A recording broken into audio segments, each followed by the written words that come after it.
Hi, today's news bite on Tuesday, the 25th of November 2025, focuses on the true realistic state of play with Doctor Who. I talked to my immediate insider source, using my source whispering skills, of course, to find out why have we such a long delay regarding the commissioning of season 3. I mean, what is the issue? As usual, what he said was illuminating, informative, and on point.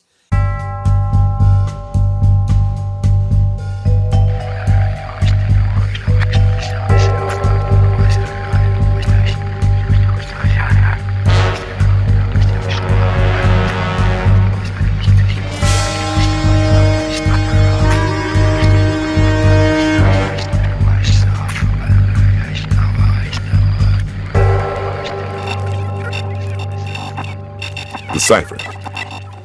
His opening gambit. Now, these are some of my teasers into the programme today. So you'll see here, for example, he says the BBC cannot afford to spend £50 million on a new Series 3. They're not going to spend that money in the environment we're in now.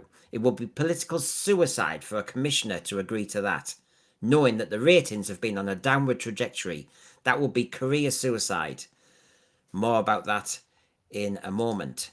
He also says, like I said, to whet your appetite. So waiting for a streaming platform, a co-partner, somebody else to work with is the only option for the BBC. There is no other option. And final little kind of teaser for you. Let's just say All Creatures Great and Small and Bergerac, that kind of level of drama, when it's not got huge stars in, it's an ensemble piece, you can do that for about 3.5 million, but Doctor Who is more expensive because it's got all the special effects post-production. So therefore, he makes an argument about that they're not going to go separately. They're going to try and get a streamer on board. Roll up, and see these funny little creatures in the native habitat. Jump. Oh, stop it, Doctor, it's not funny. Oh, I know. So, yes, what quandaries, what TV swamp are we in as Doctor Who fans at the moment? Because I'll be very honest with you, the most obvious thing, I've mentioned it a few times, is White Lotus. White Lotus doesn't finish a series and they've already announced they're making the next one. It's hot to trot, it's popular, it's successful, the format is working, the production values are high, therefore they do need to get ahead of the game, and if it is popular, get the next one written and made. And we're not getting that with Doctor Who. That is the very opposite of what we've got with Doctor Who. We're certainly different from when we started out with you. All started out as a mild curiosity in the junkyard. That's a wonderful thing, this ship of yours, Doctor. Let us not be fooled or tricked or gaslit by the Bad Wolf and the BBC and, you know, some of those who are avid supporters and advocates of what has been going on in the last 2 years. Let's not be tricked by it. Because if everything was hunky-dory, if everything was amazing, why did Disney decide to walk? If everything was so amazing, why did Ncuti Gatwa decide to leave such a popular programme? And remember, why was he on Graham Norton saying season 3 is underway and he's going to be filming it, and the next minute he's out the door? Something has gone wrong. Why would you do a major mess of season arcs and narrative arcs from Mrs. Flood to Susan and everything if you're going to then rewrite 50% of the final episode and completely change it? Why would you do that if everything's hunky-dory? It wasn't hunky-dory. It wasn't as planned. It went wrong.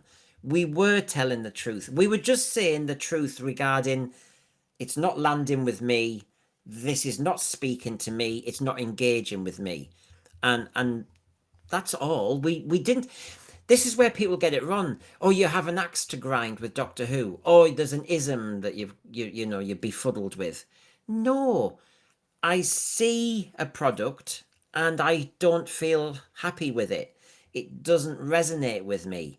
Now, there's other people who say, well, clear off then. Well, no, that's not the game either. I am obviously a well-informed Doctor Who fan, and it's just not what it was. That's what I'm saying. Suddenly that makes you a really evil, villainous person.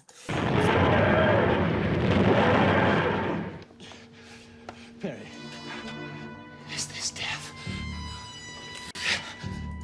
So, what was my source saying? He said, come on, it's a very simple thing to announce. We are delighted to be announcing that we are actively pursuing a Series 3. We hope to bring it to your screens within the next 3 years, say. We're trying our best. And as he said, you see that all the time in TV. When they're confident with the product, but, production schedules get, stretched a bit, or somebody's not quite available, from Line of Duty to various other programs, then you just explain it, don't you? You can be transparent, you can be clear, and you can be well focused, and you can keep your audience involved. Has that happened with Doctor Who? No. And just for many of the reasons I've already outlined, it's because it's not landed. And that is because we actually said it's not working. So, yeah, it is very simple. It is so simple. Why haven't the BBC and Bad Wolf said, Season 3 is definitely happening? You know for a fact that in the latest announcement, they mentioned there's a Christmas special in 2026, and they'll be looking into a series. But this has been a long trawl of, prevarication.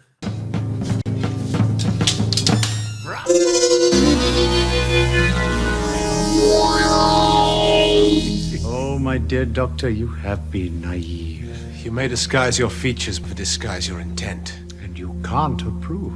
You know I can't. So, are we going it alone? Are we going to see a Season 3? Are we going to see New Who? So he continued. So there's been a few shows that have been cancelled, say, on Netflix. And the production team has said immediately, look, we're going to try and find another home for it. We're trying our best. Yes, Lindsay Salt, who high up in the BBC, has given that interview to the Edinburgh TV Festival and said, Doctor Who's in our hands. We believe in Doctor Who. Doctor Who has a future. She said all that generic stuff. But Doctor Who can have a future if you're talking about the CBeebies then. But I don't call that a future. I call that, a kind of cul-de-sac. But Lindsay Salt did not say Season 3 is going to happen in the next 2 or 3 years. That's a definite. So it would have been so easy. I believe in the future of Doctor Who. The BBC loves Doctor Who and will always own Doctor Who, is what she says. But she doesn't say, by the way, we're just trying to get a new team together, blah, blah, blah. No. As soon as we want something tangible, something specific, tumbleweed.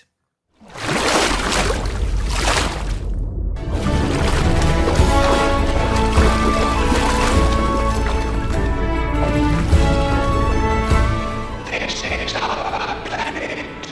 We shall destroy man and reclaim the planet.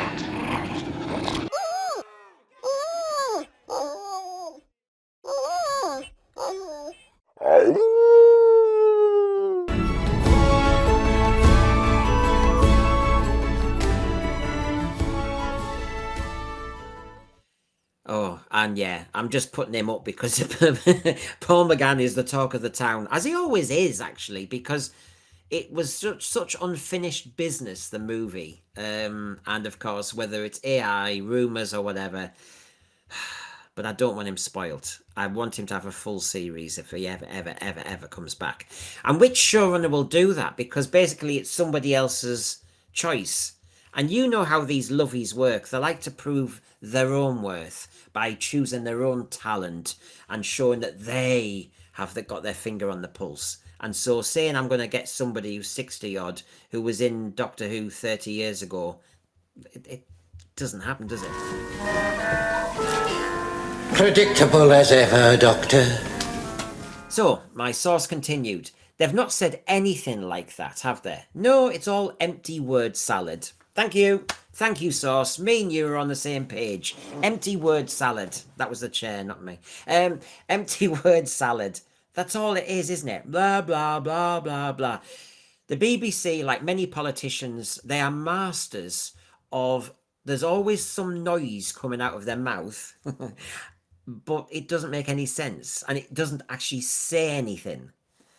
Sounds like some episode of Doctor Who.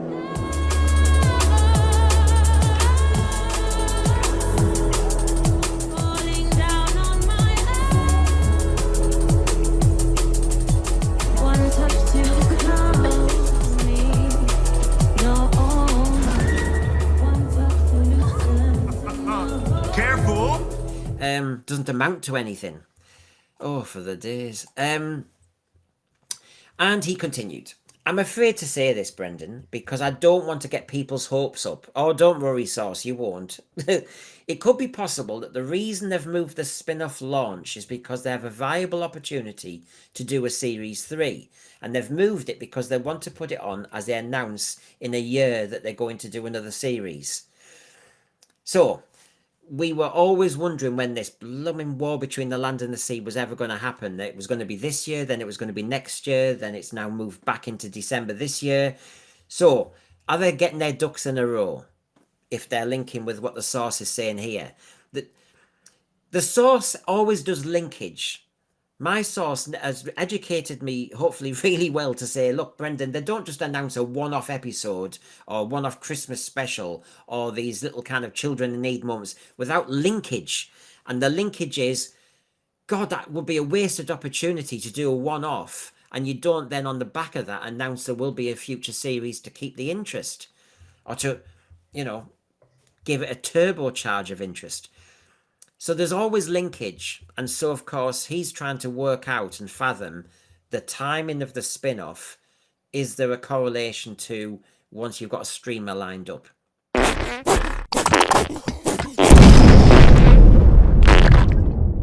But you see, it's interesting, isn't it? Because the spin-off doesn't refer to Doctor Who. It uses Unit, and it uses some of the carry-on characters from that. But it's there's no reference to Doctor Who or the Doctor or the TARDIS, is my understanding. It's a Go It Alone spin-off. So if this was then used to trigger a discussion about Series 3, and how, to me, all they've been doing is really separating the two entities. This is, again, the very opposite of what RTD and Bad Wolf were promising at the beginning when they were going to go global, darling. And, it was all about global domination of the streaming platforms with content, with their Whoniverse, their kind of rival to the Marvel universe. And what they've actually done in the end is, how can it be a universe if one part of it is like a galaxy on its own that never touches the other part? There's a partition down the middle, a bit like that picture. So basically, how is it a spin-off when there's no linkage? And the linkage will damage them either way. So he continued, and then that way people might watch it. But I hate to say it, Brendan, I don't want to get people's hopes up, but it is a possibility that the timing of the spin-off, following from that, they'll announce more tangible, specific ideas about a season 3, if that is the plan. Stage.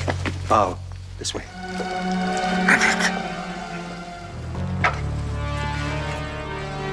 What is it? A double cross. Gets more interesting by the minute.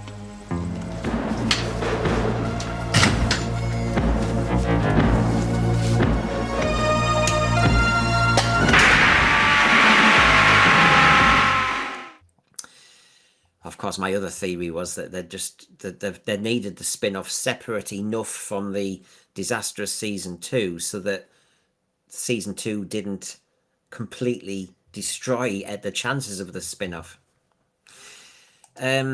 So he continued on. I interview like the thumb screws are on him like hell. We're going to announce next September we're going to do a series 3. He likes to do role play, does our source. You have to kind of get into it. He does the voices of many executives. So he's now he's channeling a BBC executive. We're going to announce next September that we're going to do a series 3. That gives them a year to get themselves together, to think about who's going to do it, find the right writers, find somebody that will take it on. Because it's very hard to find anyone that will actually do Doctor Who, because nobody wants to touch it. I'll add, with a barge pole. And again, I mentioned it a few moments ago, people want to prove their own worth. People want their own ideas to be pitched. It's very hard, and I grant that, for anybody who wants to make a career and forge a successful career in TV, to say, I want to actually ride an old nostalgic horse called Doctor Who. Why not come up with your own pitch and prove your own worth? So yeah, I can see that, which means he then says, who's left in the game? who really would want to play with Doctor Who. I'm sorry, but it's a lie. Lovely touch here of the Daleks, William Hartnell and Cowland Ford. But, and the people who want to do it, to do Doctor Who, shouldn't be allowed anywhere near it, he says. So there we go. So that could be, or they could be talking to Amazon about that. So he is concerned about the linkage with the spin-off and what that means. He's concerned about the only people who would be interested in making Doctor Who are all the wrong people for it. Because TV now, let's face it, it's so diminished. This is not nostalgia talking. This is not sentimentalism talking. This is not me kind of, with rose-tinted spectacles. I'll be frank. Genesis of the Daleks, Space Babies, different worlds. And all it says to me is production values have gone up, but are wasted. It tells me that the TV writing quality has gone down. And it tells me that really overall, I mean, it's just, it's symbolic of a greater problem and malaise, which is in television and the media, there's hardly any new ideas, and people are therefore resorting to formula, resorting to stereotypes, resorting to bandwagons, and they're struggling to actually find their voice because actually a lot of them are just grifting. And that's where we are. Whereas in the 60s and 70s, television was still fairly new. Lots of kind of new ideas were coming through, different program formats and everything. And there was an experimental, pioneering community. You don't see that now. It's all formulaic and copying and, oh, they've done Strictly, so we'll do our version. Oh, they've done X Factor, so we'll do our X Factor. And it's just copycat TV. So yes, I'm worried about that. Somebody just wants to milk the cow, but they don't want to feed the cow.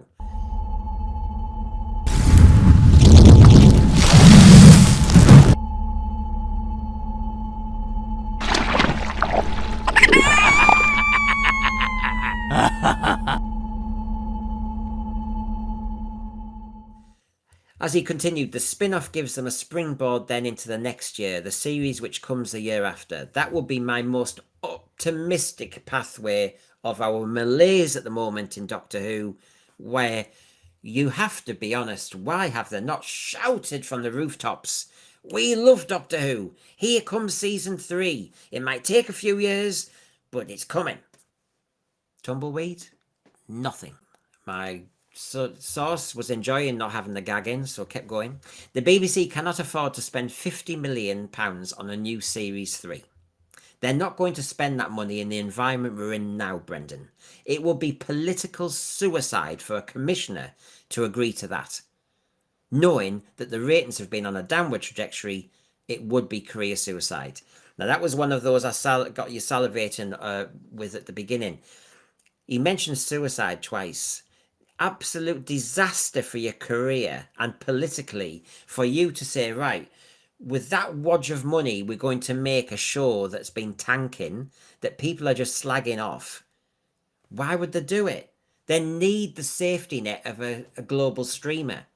They foolishly lost Disney. They foolishly ignored Disney.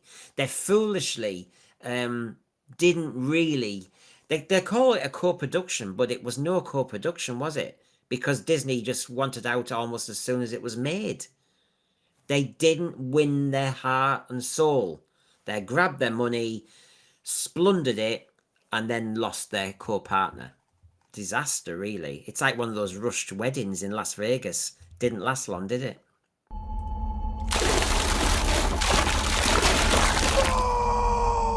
I'm cheering you up. There you go. Colour picture of the Daleks. There's good old William Hartnell. Never forget. So, waiting for a streaming platform, a co-partner, somebody else to work with is the only option. There isn't another option. That's what they have to go for. Now, a lot of you will say, even RTD said they can do horror fan rock again. If they have to, they can do it. Yes, he did say that in SFX magazine, but I think it's a bluff. And so does the source. So let me just explain why. It takes a long time to set up and negotiate, especially around the rights to the back catalogue. That's the sticking point. Why would a new streamer put another 100 million in where Disney have been and it's failed, when they don't have access to the back catalogue of any kind? That again would be career suicide. Why would they do that? So there's these challenges, Brendan, that will take a long time to negotiate and possibly need, again, new leadership within the BBC to take on these things and think about these things. And to be honest, the one thing I do want them to do with Doctor Who, with the BBC, and with lots of things in our country is take your time and have a vision. Don't take a power position if you don't have a vision and you haven't thought it through. Don't just sit on a role because you want the money and the pension. I'd like the BBC to actually try and work out what the hell Doctor Who is. I don't want them to say, we must have some content soon to shut up some of the fans. Like Film is Fabulous, can we leave them alone? Let them just do what they know, you know. As soon as they've got something and found it and restored it and negotiated the rights to it, I'm sure they'll tell us as soon as they can. But if they haven't told us, it's because they're not ready. Simple as. I'd like the BBC to operate in the same way. Stop trying to please the fans or answer to the fans or react to the fans, and stop trying to just, as I say, milk the cow and just exploit a franchise. You will actually fundamentally make the franchise stronger and have greater longevity if you actually, for a year or two, kind of reflect, evaluate before you make the next one. Because surely people in the BBC can't be thinking, let's just try and make a kind of another season and see how it goes. Let's try it with Billy. Let's try it with so-and-so. Let's not try. It's actually taxpayers' money. It hasn't been working. I always want managers in any position, schools, whatever, to be honest. What happened to honesty? Be honest and say, it doesn't seem to be working. Let's call it out. Let's have a brilliant creative meeting and let's kind of try and unravel which bits didn't work. Because obviously the motivation and incentive is we wanted to make a good product. It didn't quite work out. So how the hell can we make this work? And if that takes a year or two, isn't that useful? And it might create, as I said, the longevity for Doctor Who later on, because they just kind of just get it to a degree to the left or to the right. They get the pitch slightly different, and you never know, it might just be rocket fuel for the next 20 odd years. But no, like politicians, they're thinking of the next headline, the next minute, the next moment. And I'm sorry, short-termism, low-level intellect, there's no vision. You're a charlatan, you're a grifter, get off Doctor Who. Right, one thing's for certain, Brendan, they don't have money to do a series on its own unless they're going to strip it back and say, we'll only do it for $3.5 million an episode, which is roughly for premium drama without above-the-line costs, which above-the-line means without big talent purchases. And Doctor Who's not like that. And that's when he mentioned All Creatures Great and Small and Bergerac that have been successful but don't have big stars in it. And he says they cost about 3.5 million an episode, but Doctor Who's much more expensive. And it has to be because of the market it's in. As he said, it's a really expensive show to make in today's current climate. It's expensive whichever way you look at it, Brendan. So the idea that you could go back to just doing Ghostlight or Curse of Fenric is fantasy in itself. So that's his version of the horror of Fan Rock statement, isn't it? I personally don't know why Doctor Who can't just live within its means. I think we can all think of Doctor Who stories where, and actually RTD did one or two of them where basically the money was tight. We've seen in Classic Who when they ran out of budget, and sometimes adversity has made it a really strong story. Very imaginative, one set, a couple of characters. You can play with the psychology, you can play with fear. Fear's there. That's all you need. But if you're trying to be all singing and dancing and you always think you need an orchestra and you want to break the fourth wall and then you want to do an expensive song and dance routine at the end of Devil's Cut, then that is really going to be expensive, amounting to nothing. You could say all the graphics and, I mean, Devil's Chord's now stuck in my head as an argument. If you think of the musical chords and the graphic and everything and how it was supposed to torture and rip you apart, I mean, it wasn't a cheap effect. Whether you liked it or not is a by the by. But the point is, it amounted to nothing. The great animation, it was animation after all, the Doctor Who animation in Lux amounted to nothing. Why did we do it? And I think the boom, the big LED screen, why? Just go to a quarry. 2 Rani, why not 1? There was so many moments when we don't clearly need the budget. So I will push back on the source a little bit there. Oh, I'm challenging the source. Oh, get me. But yeah, we're not twins. So yes, Curse of Fenric couldn't be made now. Neither could Ghostlight. God, what's happening to our country? What's happening to TV? The production's moved on. It's changed, Brendan. It's a different world, so it's more expensive. That sounds like everybody's being paid more for not being as good. I saw that in teaching. Have you seen that in your job? Where you see people who are doing the same work or less of the job than they did, say, 2 decades before, but they're on much more money. Yeah. You want to see how much teachers are on now? And I know that some of them use AI for marking. I mean, I just look and go, really? Really? So I understand what he's saying. Production costs have gone up. But for what? For what? You saying you can't make a horror fan rock now? Where you just make some sets? Have 5 characters? And you do dialogue? And you have a Rutan climbing the lighthouse? Really? You can't do that in 2025? Tell me why? I'm not too sure about that argument, but that's the argument he makes. And then I put him back in his gimp cellar. So yes, there you go. Some great cast there. And he continued. He was enjoying his freedom. I fed him. They're not going to put the money in on their own, because if they were going to do that, they would have announced it already. Good point, Sauce. Good point. You know, it is like, it is the bluff game. I did say in one of my saloons last year that Disney might be bluffing BBC and all the rest of it. But it is true, isn't it? If it's so easy and we could make horror fan rock to our heart's content. Right, go on then. Oh, no, but we're just trying at the moment to just see. Oh, right, so what you mean is you can't or you won't. You don't want to. That is the issue. So yes, let's just repeat that. They're not going to put the money in on their own. That's the BBC. Because if they were going to do that, they would have announced it already and just got on with it. Isn't the job of the BBC to make TV programmes, not waffle on about one day we might? Why haven't they just announced we're doing a season 3? Bang! Because as soon as they announce that and the green light's off, then money's attached. And they can go and find a creative crew. And they can go and cast a new Doctor. And they can get on with it. Because we don't want to be in the same pickle as we were last time when Ncuti Gatwa wasn't available. I mean, what clever idiot thought of that? I want you to launch our new future of Doctor Who with Disney, but you're not available. So we're going to make lots of Doctor Who without you. Prat. Instead, they stood up and said the show is going to go on forever. It's not going anywhere. Why don't they say Series 3 is coming in 2028? Spot on. Never true a word said. Well and spotted and observed, Mr. Sauce. A streamer would want to come in with their own writing team, their own creatives. Yes. A whole new creative team. It's over for the current iteration of Bad Wolf, according to my source.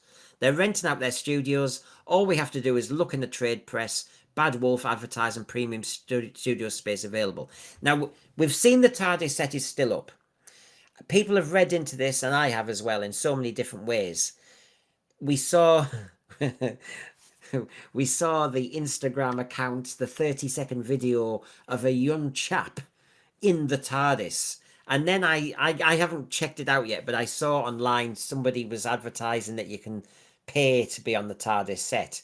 Is it going to turn into a Disneyland now? So maybe the set is there, but maybe they're not using it. So now they're trying to milk the cow in another way, where basically you can go and get you get your face on the set, and you can go and do a wheelie down all the ramps since there's so many. Hey, wheelchair access. Good old Peter Davison, Time Crash, Frontius that was, yeah. RTD's got other things in the pipeline, says my source, but all the people who've been involved with Doctor Who in the last 2 iterations need to not ever be given the keys to that show again. Remember, he's a media producer and he's calling them out big time. They should not be given the keys to Doctor Who ever again. They need to be gone. They cannot be allowed near the show again. They've had their time. And I say hallelujah, and I say after 20 years, it is about time. It is. It always has been about time, but this time it is about time that somebody else, fresh blood, no linkage, no Pete McTeague, nobody linked with the present crew. We need fresh blood. Somebody who comes into a new position from the outside and scares everybody to death and asks questions. Why has Doctor Who continued to be made? Where has it got to? Why is it in a pickle? Why does it keep changing actor every 2 or 3 years? What's the problem there? And really try and get their head around what is this phenomenon. And so that was my little news bite of today. Brendan's on it today. Season 3 without a streamer is political and career suicide. Go and discuss and go and have a rest of a good day. Repost, advertise, subscribe, give me a hype, and I'll see you again, possibly tomorrow. See ya.